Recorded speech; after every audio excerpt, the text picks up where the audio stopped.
ಇಮ್ಮಡಿ ಪುಲಿಕೇಶಿಯ ಕಾಲದ ಬಾದಾಮಿ ಚಾಲುಕ್ಯ ಸಾಮ್ರಾಜ್ಯ 610 ರಿಂದ 642 ರಾಜಧಾನಿ ಬಾದಾಮಿ ವಾತಾಪಿ ಬಾಗಲಕೋಟೆ ಜಿಲ್ಲೆ ವಿವರಣೆ ಎರಡನೇ ಪುಲಿಕೇಶಿಯು ಕ್ರಿಸ್ತಶಕ 610 ರಿಂದ 642 ಆಳಿದನು. ಇವನ ಕಾಲದಲ್ಲಿ ಚಾಲುಕ್ಯ ಸಾಮ್ರಾಜ್ಯವು ತನ್ನ ಶಕ್ತಿ ವಿಸ್ತಾರ ಹಾಗೂ ವೈಭವಗಳಲ್ಲಿ ಉತ್ತುಂಗ ಶಿಖರವನ್ನು ಮುಟ್ಟಿತ್ತು. ಉತ್ತರದಲ್ಲಿ ನರ್ಮದಾ ನದಿ, ಪೂರ್ವದಲ್ಲಿ ಕರ್ನೂಲು, ಗುಂಟೂರು ಮತ್ತು ನೆಲ್ಲೂರು ಪ್ರದೇಶಗಳು ಸೇರಿದಂತೆ ಬಂಗಾಳ ಕೊಲ್ಲಿಯವರೆಗೂ, ದಕ್ಷಿಣದಲ್ಲಿ ಕಾವೇರಿ ನದಿ ಮತ್ತು ಪಶ್ಚಿಮದಲ್ಲಿ ಅರಬ್ಬಿ ಸಮುದ್ರದವರೆಗೂ ವಿಸ್ತರಿಸಿತ್ತು. ಈ ವಿಶಾಲವಾದ ಸಾಮ್ರಾಜ್ಯಕ್ಕೆ ಬಾಗಲಕೋಟೆ ಜಿಲ್ಲೆಯಲ್ಲಿನ ಬಾದಾಮಿಯು ರಾಜಧಾನಿ ಹಾಗೂ ಆಡಳಿತ ಕೇಂದ್ರವಾಗಿತ್ತು. ತಮ್ಮನಾದ ವಿಷ್ಣುವರ್ಧನನನ್ನು ಪುಲಿಕೇಶಿಯು ಪೂರ್ವದ ವೆಂಗಿ ಪ್ರದೇಶದ ಮಂಡಲಾಧಿಪತಿಯನ್ನಾಗಿ ನೇಮಿಸಿದ್ದನು.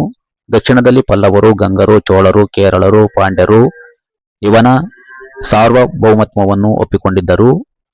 ಲೋಹನೇರ ಶಾಸನವು ತಿಳಿಸುವಂತೆ ಪುಲಿಕೇಶಿಯ ಸಾಮ್ರಾಜ್ಯವು ಪಶ್ಚಿಮ ಸಮುದ್ರದಿಂದ ಪೂರ್ವ ಸಮುದ್ರದವರೆಗೆ ವ್ಯಾಪಿಸಿತು. ಹಾಗಾಗಿ ಅವನನ್ನು ಪೂರ್ವಪರ ಸಮುದ್ರಾಧಿಪತಿ ಎಂದು ವರ್ಣಿಸಿದೆ. ಅಮೋಘವರ್ಷನ ಕಾಲದ ರಾಷ್ಟ್ರಕೂಟ ಸಾಮ್ರಾಜ್ಯ 814 ರಿಂದ 878 ರಾಜಧಾನಿ ಮಾನ್ಯಕೇಟ ಗುಲ್ಬರ್ಗಾ ಜಿಲ್ಲೆ ವಿವರಣೆ ಅಮೋಘವರ್ಷ ನೃಪತುಂಗನು ಕ್ರಿಸ್ತಶಕ 814 ರಿಂದ 878 ಆಳ್ವಿಕೆ ನಡೆಸಿದನು. ಇವನ ಕಾಲದಲ್ಲಿ ರಾಷ್ಟ್ರಕೂಟ ಸಾಮ್ರಾಜ್ಯವು ಉತ್ತರದಲ್ಲಿ ನರ್ಮದಾ ನದಿ, ದಕ್ಷಿಣದಲ್ಲಿ ಕಾವೇರಿಯವರೆಗೂ, ಪಶ್ಚಿಮದಲ್ಲಿ ಅರಬ್ಬಿ ಸಮುದ್ರ ಮತ್ತು ಮಾಳ್ವದಿಂದ ಈ ವಿಶಾಲ ಸಾಮ್ರಾಜ್ಯಕ್ಕೆ ಗುಲ್ಬರ್ಗಾ ಜಿಲ್ಲೆಯಲ್ಲಿನ ಮಾನ್ಯಪುರ ಕೇಟವು ರಾಜಧಾನಿ ಹಾಗೂ ಆಡಳಿತ ಕೇಂದ್ರವಾಗಿತ್ತು. ಪೂರ್ವದಲ್ಲಿ ಆಂಧ್ರಪ್ರದೇಶದ ವಾರಂಗಲ್ ಹಾಗೂ ಕಡಪ ಜಿಲ್ಲೆಯವರೆಗೂ ವಿಸ್ತರಿಸಿತ್ತು. ನೃಪತುಂಗನು ಶಾಂತಿಪ್ರಿಯನಾಗಿದ್ದು ಗಂಗರ ಯುವರಾಜ ಭೂತುಗನಿಗೆ ಒಬ್ಬ ಮಗಳನ್ನು, ವೆಂಗಿಯ ವಿಷ್ಣುವರ್ಧನನಿಗೆ ಮತ್ತೊಬ್ಬ ಮಗಳನ್ನು ವಿವಾಹ ಮಾಡಿಕೊಟ್ಟಿದ್ದನು. ಶಾಸನಗಳು ತಿಳಿಸುವಂತೆ ನೃಪತುಂಗನು ಅಂಗ, ವಂಗ, ಮಗಧ, ಮಾಳ್ವ, ವೆಂಗಿ ಮತ್ತಿತರ ರಾಜ್ಯಗಳಿಂದಲೂ ಗೌರವಾನ್ವಿತನಾಗಿದ್ದನು. ಅರಬಿಯಾದ ಸುಲೇಮಾನನು ನೃಪತುಂಗನನ್ನು ಬಾಗ್ದಾದಿನ ಖಲೀಫಾ, ಚೀನಾ ಹಾಗೂ ಕಾನ್ಸ್ಟಾಂಟಿನೋಪಲ್ ಸಾಮ್ರಾಟರೊಡನೆ ಹೋಲಿಸಿದ್ದಾನೆ. ವಿಷ್ಣುವರ್ಧನನ ಕಾಲದ ಹೊಯ್ಸಳ ಸಾಮ್ರಾಜ್ಯ ಕ್ರಿಸ್ತಶಕ 1108 ರಿಂದ 1152 ರಾಜಧಾನಿ ದ್ವಾರಸಮುದ್ರ, ಹಳೆಬೀಡು, ಹಾಸನ ಜಿಲ್ಲೆ ವಿವರಣೆ ಹೊಯ್ಸಳ ಸಂತತಿಯ ಪ್ರಖ್ಯಾತ ದೊರೆಯೆಂದು ಪ್ರಸಿದ್ಧನಾದ ವಿಷ್ಣುವರ್ಧನನು ಕ್ರಿಸ್ತಶಕ 1108 ರಿಂದ 1152 ಆಳ್ವಿಕೆ ನಡೆಸಿದನು. ವಿಷ್ಣುವರ್ಧನನ ಕಾಲದಲ್ಲಿ ಹೊಯ್ಸಳ ಸಾಮ್ರಾಜ್ಯವು ಪಶ್ಚಿಮ ಕರಾವಳಿಯ ಬಾರಕೂರು, ಉಡುಪಿ ಮತ್ತು ಮಂಗಳೂರಿನವರೆಗೆ, ವಾಯುವ್ಯದಲ್ಲಿ ಬನವಾಸಿ, ಆನಗಲ್ ಮತ್ತು ಬಂಕಾಪುರದವರೆಗೆ, ಉತ್ತರದಲ್ಲಿ ತುಂಗಭದ್ರಾ ನದಿಯವರೆಗೂ, ಪೂರ್ವದಲ್ಲಿ ಕಂಚಿಯವರೆಗೆ, ದಕ್ಷಿಣದಲ್ಲಿ ನೀಲಗಿರಿ, ಕೊಯಮತ್ತೂರಿನವರೆಗೆ ವ್ಯಾಪಿಸಿತು.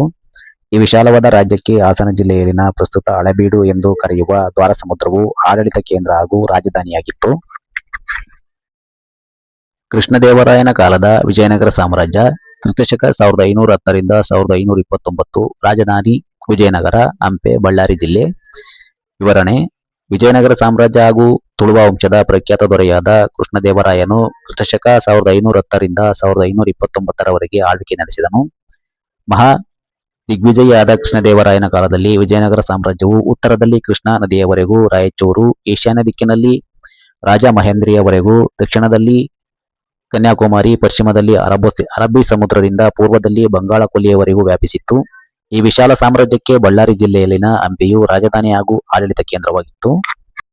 ನಾಲ್ವಡಿ ಕೃಷ್ಣರಾಜ ಒಡೆಯರ ಮೈಸೂರು ರಾಜ್ಯ 1895 ರಿಂದ 1940 ರಾಜಧಾನಿ ಮೈಸೂರು ವಿವರಣೆ 1799 ಟಿಪ್ಪು ಅವಸಾನದ ನಂತರ ಮೈಸೂರು ರಾಜ್ಯದ ಒಂದು ಭಾಗವನ್ನು ಒಡೆಯರ ಸಂತತಿಗೆ ನೀಡಲಾಯಿತು.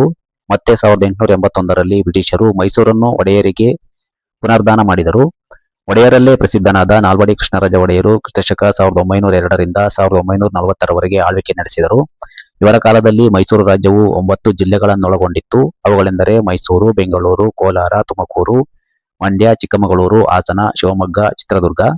ಈ ರಾಜ್ಯಕ್ಕೆ ಮೈಸೂರು ರಾಜಧಾನಿ ಹಾಗೂ ಆಡಳಿತ ಕೇಂದ್ರವಾಗಿತ್ತು. 1956 ಹೊಸ ವಿಶಾಲ ಮೈಸೂರು ರಾಜ್ಯ ಏಕೀಕರಣಗೊಂಡ ಕರ್ನಾಟಕ ರಾಜ್ಯ, ರಾಜಧಾನಿ ಬೆಂಗಳೂರು.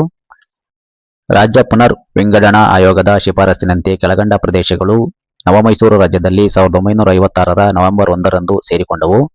1. ಹಳೆಯ ಮೈಸೂರು ರಾಜ್ಯದ 10 ಜಿಲ್ಲೆಗಳು ಬೆಂಗಳೂರು, ಮೈಸೂರು, ಕೋಲಾರ, ತುಮಕೂರು, ಮಂಡ್ಯ, ಚಿಕ್ಕಮಗಳೂರು, ಹಾಸನ, ಶಿವಮೊಗ್ಗ, ಚಿತ್ರದುರ್ಗ, ಬಳ್ಳಾರಿ 1953 ಆಂಧ್ರ ರಾಜ್ಯ ರಚನೆಯಾದಾಗ ಸೇರ್ಪಡೆಯಾಗಿತ್ತು. 2. ಮುಂಬೈ ಪ್ರಾಂತ್ಯದ 4 ಜಿಲ್ಲೆಗಳು ಬೆಳಗಾವಿ ಜಿಲ್ಲೆ, ಚಂಡಗಡ ತಾಲೂಕು ಬಿಟ್ಟು ಧಾರವಾಡ, ಬಿಜಾಪುರ, ಉತ್ತರ ಕನ್ನಡ ಜಿಲ್ಲೆಗಳು. 3. ಮದ್ರಾಸ್ ಪ್ರಾಂತ್ಯದಿಂದ ದಕ್ಷಿಣ ಕನ್ನಡ ಜಿಲ್ಲೆ, ಕಾಸರಗೋಡು ತಾಲೂಕು ಮತ್ತು ಅಮೀನ್ ದ್ವೀಪಗಳನ್ನು ಬಿಟ್ಟು ಮತ್ತು ಕೊಯಮತ್ತೂರು ಜಿಲ್ಲೆಗೆ ಸೇರಿದ ಕೊಳ್ಳೇಗಾಲ ತಾಲೂಕು. 4. ಹೈದರಾಬಾದ್ ಪ್ರಾಂತ್ಯದಿಂದ ರಾಯಚೂರು, ಬೀದರ್, ಗುಲ್ಬರ್ಗಾ.